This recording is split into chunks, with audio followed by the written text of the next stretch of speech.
बयान से, वो आपको बता देते हैं। सरकारी स्कूल में हुई चाकूबाजी, 7वीं के छात्र ने 6ठी कक्षा के छात्र को मारा चाकू लगने से छात्र हुआ घायल। अस्पताल में इलाज कराया जा रहा है छात्र का। आरोपी छात्र को पुलिस ने हिरासत में ले लिया है और उससे पूछताछ कर रही है। आपको बता दें, महाराजगंज थाना क्षेत्र के स्वामी कर्मदेव मध्य विद्यालय की घटना बताई जा रही है। और इस खबर पर ज्यादा जानकारी के साथ हमारे संवाददाता मृत्युंजय जुड़ चुके हैं। मृत्युंजय, छात्र ने ही चाकू से वार किया है, क्या कुछ अपडेट है?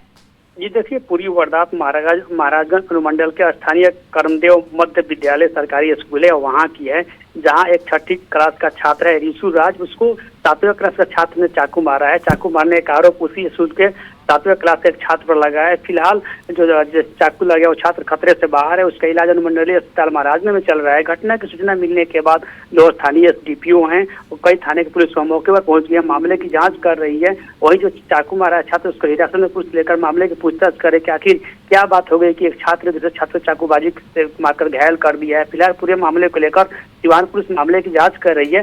जिस तरह से स्कूल में चाकूबाजी हुई है, थोड़ी देर के लिए स्कूल कैंपस में अफरा तफरी का माहौल हो गया।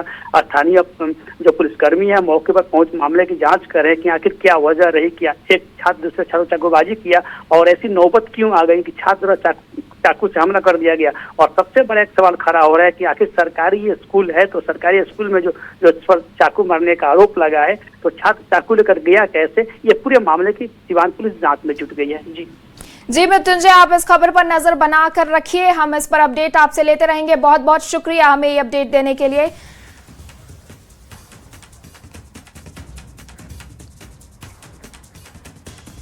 तो बढ़ते हैं खबर 1 मिनट में आगे। क्या केवल अच्छा स्कूल बनाने से शिक्षा व्यवस्था सुधर जाएगी? जब तक सरकारी स्कूलों में टीचर बच्चों को पढ़ाएंगे नहीं, तब तक स्कूलों का हाल नहीं सुधर सकता है। रिपोर्ट देखिए।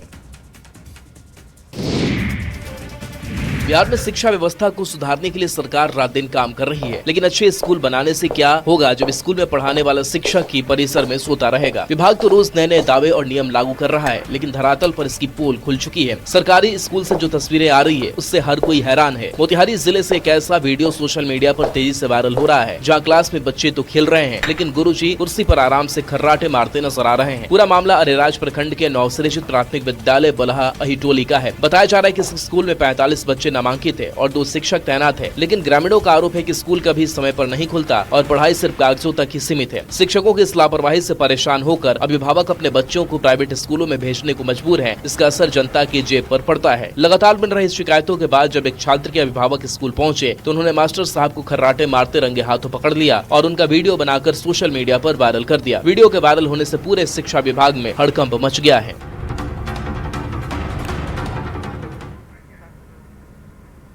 रेलवे स्टेशनों का हाल धीरे धीरे सुधर रहा है। स्टेशनों का नवीनीकरण हो रहा है। देखने में स्टेशन कम, सेल्फी पॉइंट ज्यादा लगते हैं। रिपोर्ट देखिए। पूर्वोत्तर सीमांत रेलवे के महत्वपूर्ण स्टेशनों में शामिल कटिहार जंक्शन अब एक बिल्कुल नए और भव्य रूप में नजर आ रहा है। लगभग 19 करोड़ रुपए की लागत से हुए कायाकल्प ने इस स्टेशन परिसर की खूबसूरती में 4 चांद लगा दिए हैं। कई तिरंगे का रंग में रंगा तो अंदर गुब्बारों से स्टेशन को सजाया गया है। खूबसूरत स्टेशन के बाहर फाउंटेन चल रहा है। स्टेशन पर खड़ी डमी ट्रेन को खूबसूरत लाइटों से सजाया गया है। रंग बिरंगी रोशनी से नहाए स्टेशन परिसर अब स्थानीय लोगों और रेल यात्रियों के लिए एक पसंदीदा सेल्फी पॉइंट बन गया है। लोग देर रात तक यहाँ पहुंचकर खूबसूरत नजारे का लुत्फ उठा रहे हैं। परिसर में लगाए गए कलरफुल फाउंटेन और सोलर पार्क यात्रियों के आकर्षण का मुख्य केंद्र बने हुए हैं। स्टेशन के कायाकल्प के उद्घाटन के मौके पर NF रेलवे के GM ने बताया कि कटिहार स्टेशन को और आधुनिक बनाने का काम लगातार जारी है। उन्होंने भरोसा जताया कि आने वाले दिनों में कटिहार जंक्शन देश के सबसे खूबसूरत और सुविधा संपन्न स्टेशनों में से एक बनकर उभरेगा।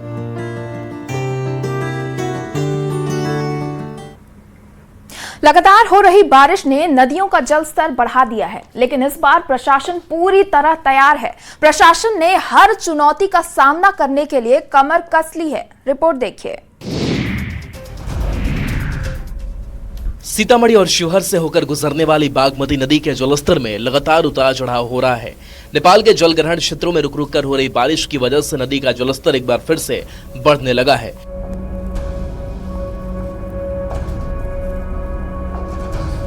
संभावित बाढ़ के खतरे को देखते हुए दोनों जिलों का प्रशासन पूरी तरह से अलर्ट पर है। किसी भी आपात स्थिति से निपटने के लिए जिला प्रशासन ने कमर कस ली है।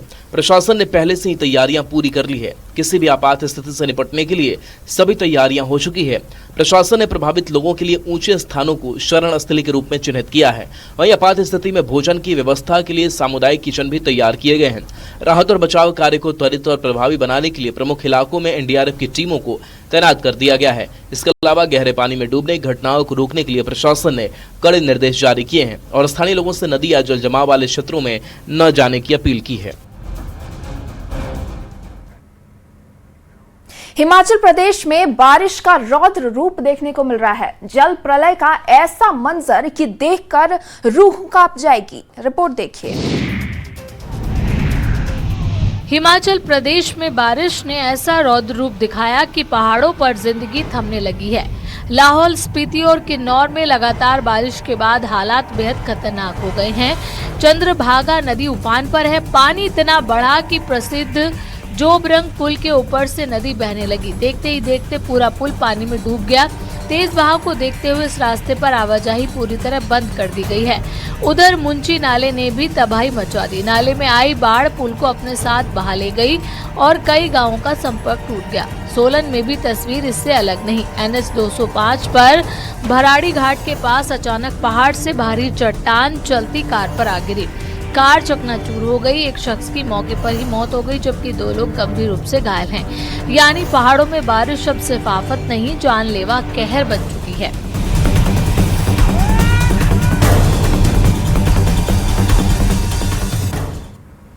राज्य सरकार का ऑपरेशन मुस्कान हर किसी के चेहरे पर मुस्कान बिखेर रहा है। खोए हुए मोबाइल पाकर लोग सरकार और पुलिस की जमकर तारीफ कर रहे हैं। रिपोर्ट देखिए। बिहार पुलिस हर किसी के चेहरे पर मुस्कान ला रही है। लगातार अपनी मेहनत से पुलिस वो कर रही है जो होना लगभग असंभव होता है। बिहार पुलिस के ऑपरेशन मुस्कान के तहत जमुई में कई लोगों के चेहरों पर अचानक से खुशी लौट आई। पुलिस ने बड़ी सफलता हासिल करते हुए चोरी और गुम हुए कुल 25 मोबाइल फोन बरामद कर उनके असली मालिकों को सौंप दिए हैं।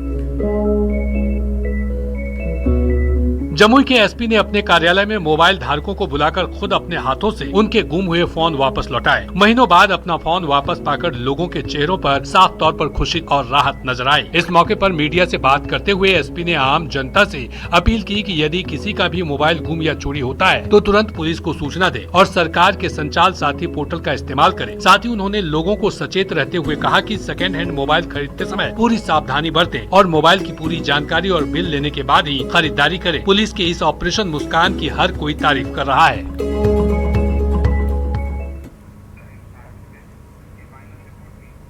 नई पीढ़ी को आधुनिक बनाना है। बच्चे ज्यादा से ज्यादा साइंस और विज्ञान से जुड़े, अब यही बिहार सरकार ने ठाना है। रिपोर्ट देखिए।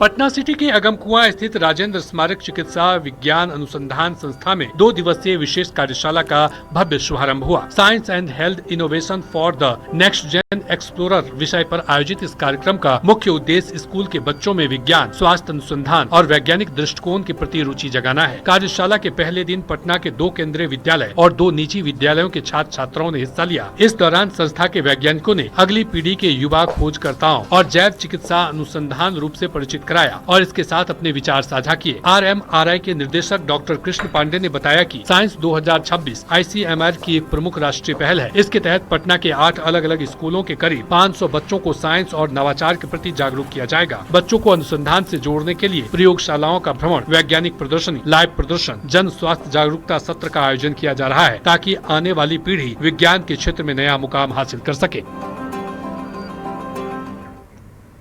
जब से प्रधानमंत्री मोदी ने हर घर तिरंगा की बात कही है, तब से हर तरफ केवल राष्ट्र ध्वज ही फहर रहा है।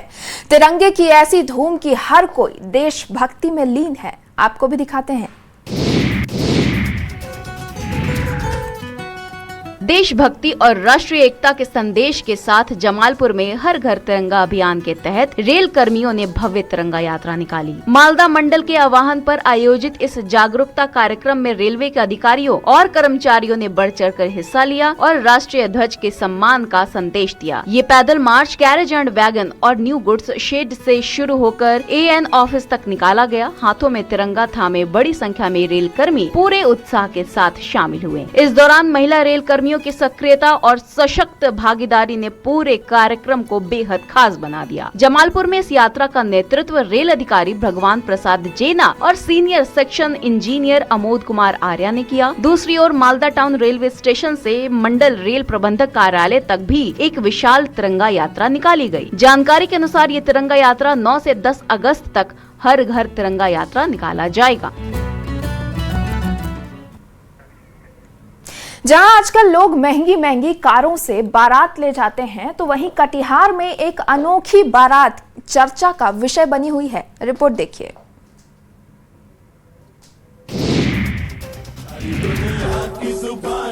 कटिहार से एक अनोखी और दिलचस्प बारात की चर्चा हर तरफ हो रही है। इस अनोखी बारात ने हर किसी का ध्यान अपनी ओर खींच लिया। जहां आज के दौर में दूल्हे महंगी और लग्जरी गाड़ियों में बारात लेकर निकलते हैं, तो वहीं फलका के मांगड़पट्टी गांव का एक दूल्हा अपनी दुल्हनिया को लेने खुद ट्रैक्टर चलाकर पहुंचा। मोरसंडा पंचायत निवासी दिलशाद उर्फ राजा की शादी रौनक परवीन से तय हुई थी। शादी के दिन जब बारात निकली तो दूल्हा खुद ट्रैक्टर की स्टीयरिंग संभालते नजर आया और पीछे ट्रॉली में बाराती सवार थे। देसी अंदाज में निकली इस बाराती को देखने के लिए सड़क के दोनों ओर लोगों की भारी भीड़ जमा हो गई। दूल्हे ने बताया कि वह एक किसान परिवार से ताल्लुकात रखता है और ट्रैक्टर उसकी मेहनत का प्रतीक है। इसीलिए उसने अपनी शादी के इस खास लम्हे को यादगार बनाने के लिए ये तरीका चुना। बारात में शामिल स्थानीय मुखिया ने भी खुद ट्रैक्टर चलाकर बारातियों का उत्साह दोगुना कर दिया। सावन के महीने में वैसे तो हर साल ही कांवड़ यात्रा निकलती है, लेकिन इस साल की बात ही कुछ और है। इस साल हर दिन नया रिकॉर्ड बन रहा है। रिपोर्ट देखिए। सावन के पावन महीने में चारों तरफ बम बम भोले और हर हर महादेव के जयकारे गूंज रहे हैं। भागलपुर के सुल्तानगंज से जल भरकर देवघर में बाबा बैद्यनाथ का जलाभिषेक करने वाले श्रद्धालु की संख्या हर दिन नया रिकॉर्ड बना रही है। इस बार आस्था का उत्साह पिछले कई सालों से कहीं ज्यादा नजर आ रहा है। अब तक 23 लाख से भी ज्यादा कांवरियां सुल्तानगंज से देवघर के लिए रवाना हो चुके हैं। सबसे खास बात ये है कि इस साल गाड़ियों के मुकाबले पैदल यात्रा करने वाले श्रद्धालुओं की संख्या काफी ज्यादा है। कुल श्रद्धालुओं में से 14 लाख से अधिक भक्तों ने यह कठिन कांवड़ यात्रा पैदल चलकर पूरी की है। लोग कह रहे हैं कि शिव भक्त कांवरियों का जोश इस बार कुछ ज्यादा ही है। सुल्तानगंज से लेकर देवघर तक का पूरा कांवरिया पथ गेरुआ रंग में रंगा हुआ है। रोजाना औसतन 1 लाख से ज्यादा कांवरियां बाबा धाम के लिए निकल रहे हैं। मोतिहारी में पुलिस ने अब सख्त रुख अपना लिया है। पुलिस अब किसी को भी बख्शने के मूड में नहीं दिखाई दे रही है। रिपोर्ट देखिए।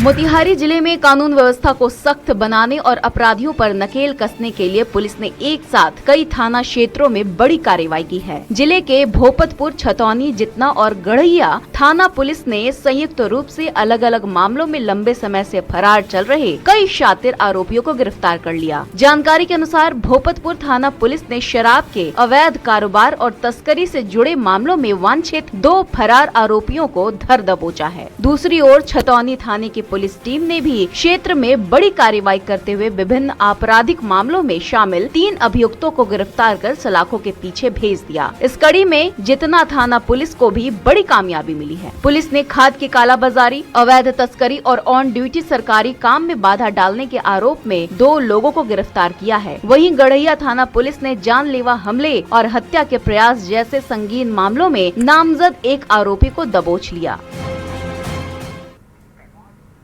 शराब तस्कर कानून को चुनौती देने के लिए हर रोज नए नए पैतरे अपना रहे हैं, लेकिन पुलिस भी कहां कम है। पुलिस भी उनके हर मंसूबे पर पानी फेर रही है। रिपोर्ट देखिए।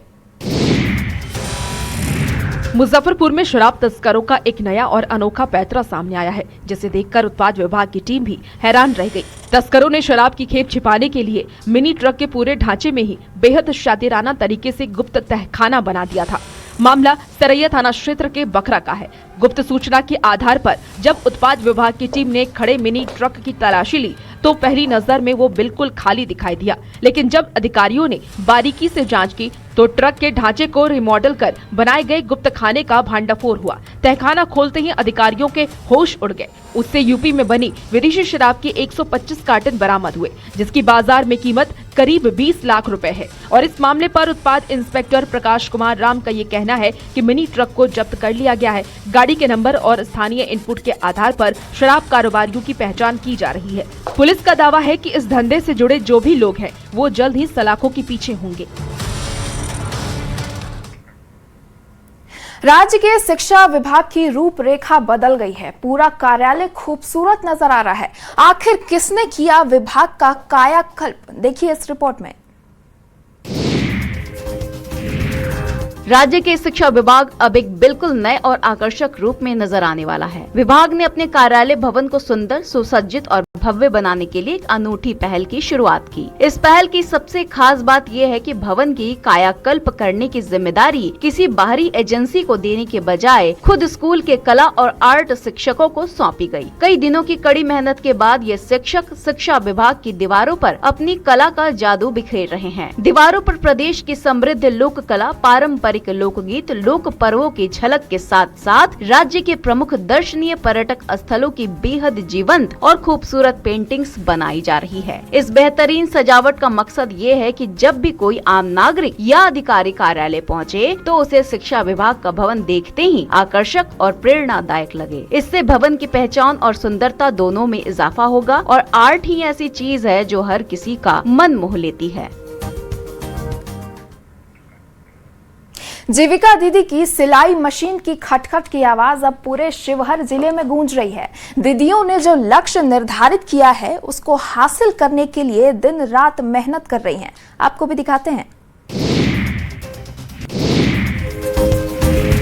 सिलाई मशीन की खटखट आवाज के बीच कपड़ों पर चलते ये टाके सिर्फ राष्ट्रीय ध्वज ही नहीं सिल रहे, बल्कि ग्रामीण महिलाओं के आत्मनिर्भर बनने के सपनों को भी नई उड़ान दे रहे हैं। हर घर तिरंगा अभियान के तहत शिवहर जिले में जीविका दीदी दिन रात देशभक्ति के रंग में रंगकर तिरंगा बनाने में जुटी हुई है। जिले के तरियानी, पुरहनिया, पिपराही, डुमरी, कटसरी और शिवहर समेत 5 अलग अलग सिलाई केंद्रों पर 30,000 तिरंगे बनाने का लक्ष्य रखा गया है। इसके लिए सरकारी स्तर पर करीब 50 लाख रुपए की लागत से सिलाई मशीनें लगाई गई हैं। कोई महिला कपड़े को नाप जोख कर काट रही है, कोई सिलाई में व्यस्त है तो कोई तैयार झंडों पर निर्धारित मुहर लगा रही है। वर्ष 2016 से जीविका से जुड़ी महिलाओं का ये कहना है कि इस पहल ने उनकी जिंदगी बदल दी है। उनका ये मानना है कि जीविका के जरिए महिलाओं को स्वावलंबी बनाने की दिशा में एक बड़ा बदलाव आया है। इस बार जब शिवहर के हर घर पर तिरंगा लहराएगा तो उसमें देश प्रेम के साथ साथ इन मेहनती महिलाओं के हुनर की एक खूबसूरत कहानी भी दिखाई देगी।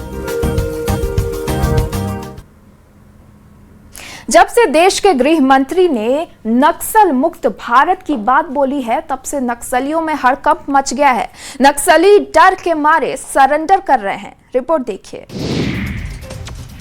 चाईबासा में सुरक्षा बलों को एक ऐतिहासिक सफलता मिली है। 10 लाख रुपए के इनामी जेडीसीएम सालुका कायम उर्फ भुवनेश्वर समेत 4 भाकपा माओवादी नक्सलियों ने पुलिस के सामने सरेंडर कर दिया। इसके साथ ही चाईबासा जिला पूरी तरह से नक्सल मुक्त हो गया है। चाईबासा पुलिस लाइन में राज्य सरकार की आत्मसमर्पण और पुनर्वास नीति के तहत ये कार्यक्रम आयोजित किया गया। इस दौरान कोल्हान रेंज के डीआईजी और सीआरपीएफ डीआईजी ने सरेंडर करने वाले नक्सलियों का मुख्य धारा में स्वागत किया। आत्मसमर्पण करने वालों में 10 लाख का इनामी सालुका कायम, 1 लाख की इनामी महिला कैडर कोदामुनी कोड़ा, अनीता और पिंकी शामिल हैं। पुलिस ने इनके पास से एक AK-47, 1 इंसास राइफल, सैकड़ों जिंदा कारतूस और 2 वायरलेस सेट बरामद किए हैं। मामले की जानकारी देते हुए डीआईजी ने बताया कि कागजी रिकॉर्ड में अब पश्चिमी सिंहभूम में एक भी नक्सली नहीं है। उन्होंने दूसरे जिलों में भागे नक्सलियों को चेतावनी देते हुए कहा कि वे जल्द आत्मसमर्पण कर दे, वरना मारे जाएंगे। उन्होंने कहा कि नक्सलवाद खत्म होने के बाद पुलिस का मुख्य फोकस बेहतर पुलिसिंग और आम जनता से मजबूत समन्वय स्थापित करना है।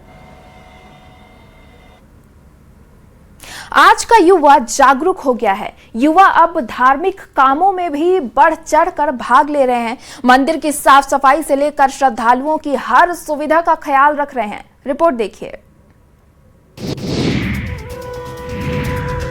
सिवान जिले के मेहदार स्थित बाबा महेंद्रनाथ मंदिर में सावन के पावन महीने को लेकर के श्रद्धालुओं का सैलाब उमड़ रहा है। हर सोमवार को मंदिर परिसर में भक्तों की भारी भीड़ जुट रही है। हर दिन मंदिर में सुबह से ही हर हर महादेव के जयकारों के साथ भगवान भोलेनाथ का जलाभिषेक किया जा रहा है। श्रद्धालुओं की भारी भीड़ को देखते हुए जिला प्रशासन के साथ साथ स्थानीय युवाओं ने भी एक मिसाल पेश की है। युवाओं की टोली मंदिर परिसर और पवित्र सरोवर की नियमित साफ सफाई में जुटी हुई है। वर्षों पुरानी परंपरा के मुताबिक श्रद्धालु इसी सरोवर से जल लेकर के बाबा का जलाभिषेक करते हैं। पानी को स्वच्छ और साफ बनाए रखने के लिए युवाओं ने पूरे सरोवर में चूने का छिड़काव किया है। इतना ही नहीं, क्षेत्र के युवाओं ने आपस में चंदा इकट्ठा करके हर सोमवार को विशाल भंडारे का आयोजन भी शुरू किया है। मंदिर पहुंचने वाले शिव भक्तों के लिए प्रसाद, फलहार और ठहरने की उत्तम व्यवस्था की गई है, ताकि दूर दराज से आने वाले श्रद्धालुओं को इस पूरे पवित्र सावन महीने में किसी भी प्रकार की दिक्कत न हो।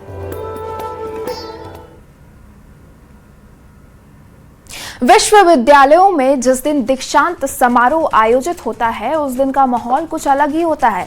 बच्चों में खुशी और मायूसी एक साथ नजर आती है। रिपोर्ट देखिए।